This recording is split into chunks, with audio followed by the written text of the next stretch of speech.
अगर आप लास्ट कुछ मंथ्स का मार्केट परफॉर्मेंस देखें तो एक ट्रेंड क्लियरली दिखाई देता है।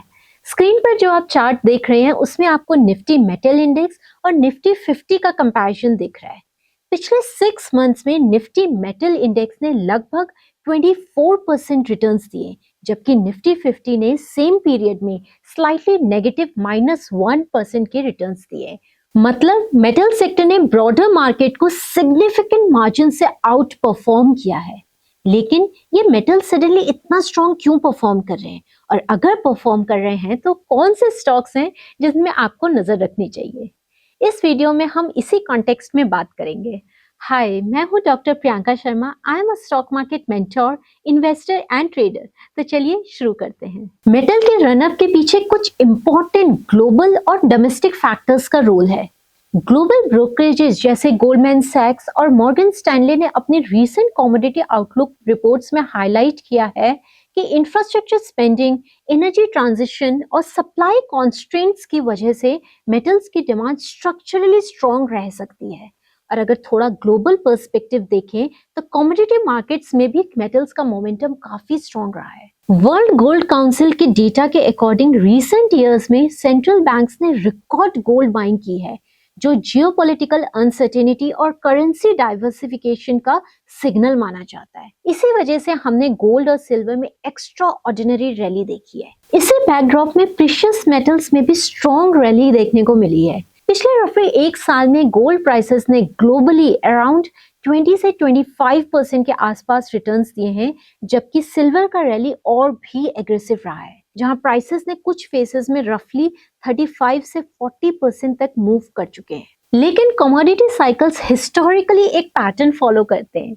साइकिल की शुरुआत अक्सर प्रीशियस मेटल जैसे गोल्ड और सिल्वर से होती है, और उसके बाद ग्रेजुअली इंडस्ट्रियल मेटल जैसे एल्यूमिनियम, कॉपर और जिंक की डिमांड पिकअप करती है, जब मैन्युफैक्चरिंग एक्टिविटी, इंफ्रास्ट्रक्चर स्पेंडिंग और एनर्जी प्रोजेक्ट्स एक्सेलरेट होने लगते हैं। और जब मेटल प्राइसेस स्ट्रॉन्ग होते हैं तो उसका इम्पैक्ट डायरेक्टली मेटल कंपनीज के फाइनेंशियल नंबर्स और उनके स्टॉक प्राइसेस में दिखने लगता है। आज हम डिस्कस करेंगे 4 मेटल कंपनीज जो मेटल इकोसिस्टम के डिफरेंट पार्ट्स को रिप्रेजेंट करती है। चलिए चलते हैं सबसे पहली कंपनी की तरफ। अगर हम मेटल सेक्टर में बैलेंस शीट स्ट्रेंथ की बात करें तो एनएमडीसी का नाम नेचुरली डिस्कशन में आता है। ये इंडिया के लार्जेस्ट आयरन ओर प्रोड्यूसर्स में से एक है और स्टील इंडस्ट्री के लिए क्रिटिकल रॉ मटेरियल सप्लाई करती है। स्टील बनाने के लिए आयरन ओर सबसे बेसिक इनपुट होता है, इसीलिए एनएमडीसी का बिजनेस इनडायरेक्टली इंडिया की इंफ्रास्ट्रक्चर और स्टील साइकिल डिमांड से लिंक्ड होता है। कंपनी के एनुअल रिपोर्ट्स के मुताबिक एनएमडीसी आयरन ओर डिपॉजिट्स को एक्सप्लोर करती है, उन्हें माइन करती है और फिर प्रोसेस्ड आयरन ओर को स्टील कंपनीज को सप्लाई करती है। कंपनी के मेजर माइनिंग ऑपरेशन छत्तीसगढ़ और कर्नाटका में लोकेटेड है। अगर फाइनेंशियल प्रोफाइल देखें तो कंपनी का रेवेन्यू रिसेंट ईयर्स में 25,000 से 29,000 करोड़ की रेंज में रहा है। प्रॉफिटेबिलिटी भी काफी स्ट्रॉन्ग रही है, जहां नेट प्रॉफिट रफली 6,500 से 7,000 करोड़ की रेंज में जनरेट हुआ है। अब अगर बैलेंस शीट की बात करें तो बैलेंस शीट का सबसे इंपॉर्टेंट मेट्रिक लेवरेज होता है। एनएमडीसी का डेट टू इक्विटी रेशियो रफली 0.14 के आसपास है, जो मेटल सेक्टर के कंपैरिजन में काफी कंजर्वेटिव लेवल माना जाता है। साथ ही कंपनी का रिटर्न ऑन इक्विटी अराउंड 22% के लेवल पे है, जो इंडिकेट करता है कि कंपनी अपने कैपिटल को एफिशिएंटली डिप्लॉय कर रही है। अगर ओवरऑल पिक्चर को समराइज करें तो स्ट्रॉन्ग प्रॉफिटेबिलिटी, लो लेवरेज और कंसिस्टेंट कैश जनरेशन, ये सब फैक्टर्स एनएमडीसी को मेटल सेक्टर में relatively strong balance sheet companies की कैटेगरी में प्लेस करते हैं। अब चलते हैं दूसरी कंपनी की तरफ, जो है Hindustan Zinc. Hindustan Zinc mainly zinc, lead और सिल्वर की माइनिंग और रिफाइनिंग कंपनी है। कंपनी का काम होता है अंडरग्राउंड और ओपन पिट माइन से ओर को एक्सट्रैक्ट करना, फिर उसे प्रोसेस करके रिफाइंड मेटल्स प्रोड्यूस करना और इंडस्ट्रीज को सप्लाई करना। कंपनी का business model fully integrated mining to metal model है। मतलब हिंदुस्तान जिंक खुद माइनिंग करती है, फिर उस ओर को स्मेल्टर्स में प्रोसेस करती है और रिफाइंड मेटल मार्केट में सेल करती है। इस इंटीग्रेशन की वजह से कॉस्ट कंट्रोल और ऑपरेशनल एफिशिएंसी काफी स्ट्रॉन्ग रहती है। कंपनी राजस्थान में मल्टीपल लार्ज माइंस ऑपरेट करती है, जैसे रामपुरा, अगुचा, सिंदेश्वर खुर्द और जावर। जो ग्लोबली इंपॉर्टेंट जिंक रिजर्व्स में काउंट होते हैं। जिंक का सबसे बड़ा यूज स्टील गैल्वेनाइजिंग में होता है, यानी स्टील को रस्ट से बचाने के लिए कोटिंग दी जाती है।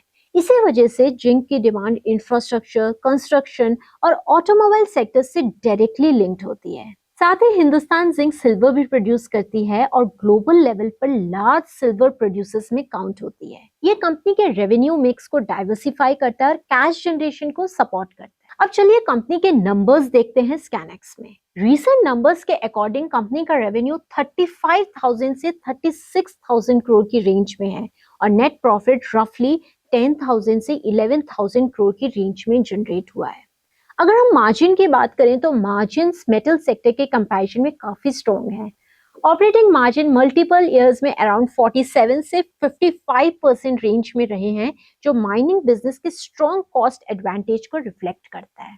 बैलेंस शीट पर्सपेक्टिव से भी कंपनी का प्रोफाइल रिलेटिवली स्ट्रॉन्ग है। रिटर्न ऑन इक्विटी रफली 70% से ऊपर के लेवल पर है, जो इंडिकेट करता है कि कंपनी अपने कैपिटल को एफिशिएंटली यूज कर रही है। साथ ही कंपनी का debt to equity ratio around 0.6 से 0.7 की रेंज में है, जो कैपिटल इंटेंसिव माइनिंग सेक्टर के लिए मैनेजेबल लेवल माना जाता है। कंपनी के कैश फ्लोज भी काफी स्ट्रॉन्ग है। रिसेंट ईयर्स में ऑपरेटिंग कैश फ्लो कंसिस्टेंटली 10,000 से 15,000 करोड़ रेंज में जनरेट हुआ है, जो बिजनेस के स्ट्रॉन्ग कैश जनरेटिंग नेचर को हाईलाइट करता है। और एक इम्पॉर्टेंट फैक्टर्स जो इन्वेस्टर्स ऑफन कंसीडर करते हैं वो है शेयर होल्डर रिटर्न्स।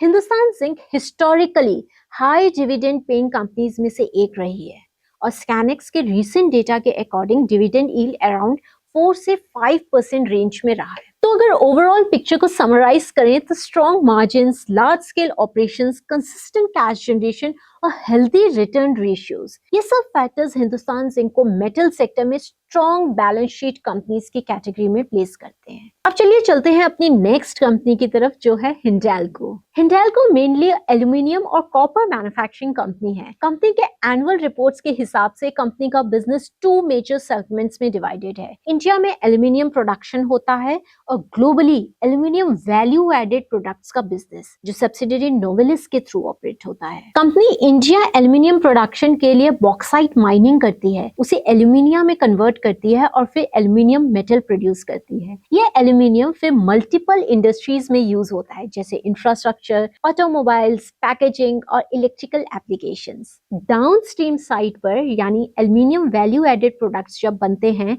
तो नोवेलिस का रोल काफी इंपॉर्टेंट है। नोवेलिस दुनिया की लार्जेस्ट एल्यूमिनियम रोलिंग और रिसाइकलिंग कंपनीज में से एक है और बेवरेज कैंस पैकेजिंग इंडस्ट्री को एल्यूमिनियम प्रोडक्ट सप्लाई करती है। इसी वजह से हिंडाल्को का बिजनेस सिर्फ इंडिया तक लिमिटेड नहीं है, बल्कि ग्लोबल एल्यूमिनियम डिमांड से भी लिंक्ड है। अब अगर फाइनेंशियल प्रोफाइल देखें स्टैनिक्स में तो हिंडाल्को का स्केल काफी लार्ज है। रीसेंट नंबर्स के अकॉर्डिंग कंपनी का रेवेन्यू रफली 2.4 लाख करोड़ के आसपास है और टीटीएम बेसिस पर ये 2.6 लाख करोड़ के लेवल तक पहुंच चुका है। ये क्लियरली इंडिकेट करता है कि हिंडाल्को ग्लोबल स्केल पर ऑपरेट करने वाली मेटल कंपनीज में काउंट होती है। प्रॉफिटेबिलिटी भी रिसेंट ईयर्स में इंप्रूव हुई है। लेटेस्ट नंबर्स के अकॉर्डिंग नेट प्रॉफिट रफली 16,000 करोड़ की रेंज में है। कमोडिटी बिजनेस में प्रॉफिट साइकिल के साथ फ्लक्चुएट करते हैं, लेकिन हिंडाल्को ने लास्ट फ्यू इयर्स में रिलेटिवली स्टेबल अर्निंग्स जनरेट की है। Operating margins typically aluminium industry में जिंक या माइनिंग कंपनीज के कंपैरिजन में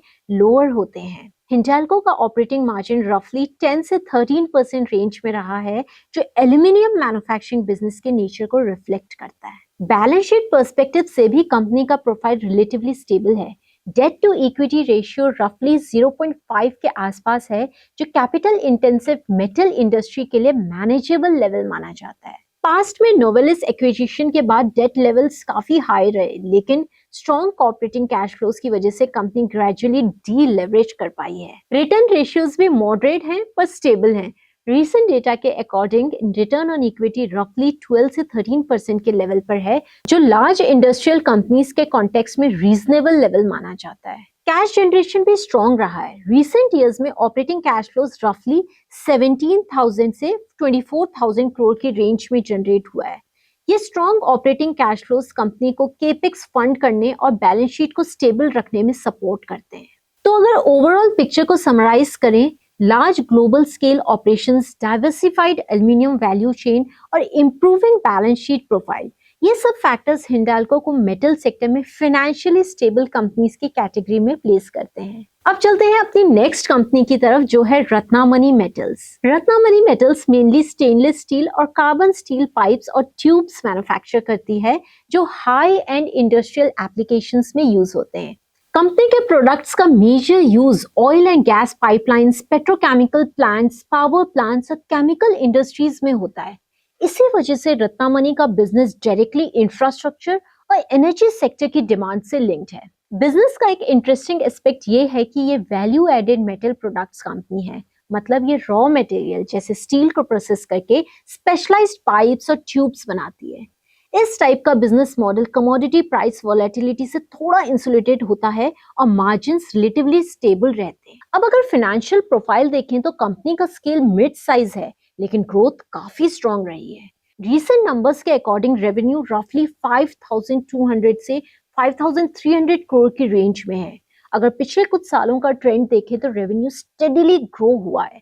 कुछ साल पहले ये रफली 2300 से 3000 करोड़ रेंज में था, जो इंडिकेट करता है कि कंपनी ने स्ट्रॉन्ग एक्सपेंशन फेज दिखाया है। रीसेंट डेटा के अकॉर्डिंग नेट प्रॉफिट रफली 600 करोड़ के आसपास है। ऑपरेटिंग मार्जिन्स भी स्टेबल रहे हैं, जहां ऑपरेटिंग मार्जिन रफली 16 से 18% रेंज में मेंटेन हुआ है। बैलेंस शीट पर्सपेक्टिव से रत्नामणि का प्रोफाइल काफी स्ट्रॉन्ग माना जाता है। कंपनी का डेट टू इक्विटी रेशियो रफली 0.05 के लेवल पर है, जो इंडिकेट करता है कि बिजनेस लार्जली लो लेवरेज के साथ ऑपरेट कर रहा है। मेटल सेक्टर में इतना लो लेवरेज काफी रेयर होता है। रिटर्न रेशियोज भी हेल्दी हैं। रिटर्न ऑन इक्विटी रफली 14 से 15% की रेंज में है, जो इंडिकेट करता है कि कंपनी कैपिटल को एफिशिएंटली यूज कर रही है। बैलेंस शीट ग्रोथ भी नोटिसेबल रही है। कंपनी का टोटल इक्विटी बेस रफली 3600 करोड़ के लेवल पर पहुंच चुका है, जो पिछले कुछ सालों में स्टेडीली ग्रो हुआ है। साथ ही ऑपरेटिंग कैश फ्लोज भी कंसिस्टेंट रहे हैं, जो बिजनेस के स्टेबल डिमांड प्रोफाइल को सपोर्ट करते हैं। तो अगर ओवरऑल पिक्चर को समराइज करें, niche industrial products business, steady revenue growth, low leverage balance sheet और स्टेबल मार्जिन्स, ये सब फैक्टर्स रत्नामणि मेटल्स को मेटल सेक्टर में फाइनेंशियली डिसिप्लिन्ड कंपनीज की कैटेगरी में प्लेस करते हैं। तो अगर पूरी डिस्कशन को समराइज करें, मेटल सेक्टर ट्रेडिशनली सिक्लिकल माना जाता है। कमोडिटी प्राइसेस कभी शार्पली ऊपर जाते हैं, कभी करेक्शन भी आ जाता है। इसी वजह से मेटल कंपनीज इवैल्यूएट करते वक्त सिर्फ ग्रोथ और बैलेंस शीट स्ट्रेंथ को देखना इंपॉर्टेंट नहीं है। आज हमने 4 कंपनीज डिस्कस की हैं जो मेटल इकोसिस्टम के डिफरेंट पार्ट्स को रिप्रेजेंट करती हैं। एनएमडीसी आयरन और माइनिंग साइड पर एक स्ट्रॉन्ग प्लेयर है, जो स्टील इंडस्ट्री के लिए रॉ मटेरियल सप्लाई करता है। Hindustan zinc base metal segment में ऑपरेट करती है और स्ट्रॉन्ग मार्जिन्स और कैश जनरेशन के लिए जानी जाती है। Hindalco industries aluminium value chain में ग्लोबल प्रेजेंस रखती है, स्पेशली नोवेलिस के थ्रू डाउनस्ट्रीम प्रोडक्ट्स में। और रत्नामणि मेटल्स एंड ट्यूब्स एक निश इंडस्ट्रियल प्रोडक्ट्स कंपनी है, जो स्पेशलाइज्ड पाइप्स और ट्यूब्स मैन्युफैक्चर करती है। इन 4 कंपनीज को अगर एक साथ देखें तो ये मेटल वैल्यू चेन के डिफरेंट सेगमेंट्स को कवर करती हैं। लेकिन ये याद रखना इंपॉर्टेंट है कि मेटल स्टॉक्स कमोडिटी साइकिल से इन्फ्लुएंस्ड होते हैं। इसीलिए कोई भी इन्वेस्टमेंट डिसीजन लेने से पहले कंपनी के फंडामेंटल्स, बैलेंस शीट और सेक्टर साइकिल को समझना जरूरी होता है। आई होप आपको ये वीडियो अच्छा लगा होगा। अगर अच्छा लगा है तो वीडियो को लाइक और चैनल को सब्सक्राइब जरूर कीजिएगा और कमेंट्स में जरूर बताइएगा कि आपने किसी मेटल स्टॉक को बाय किया है या नहीं। चलिए इसी के साथ मिलती हूँ नेक्स्ट वीडियो में।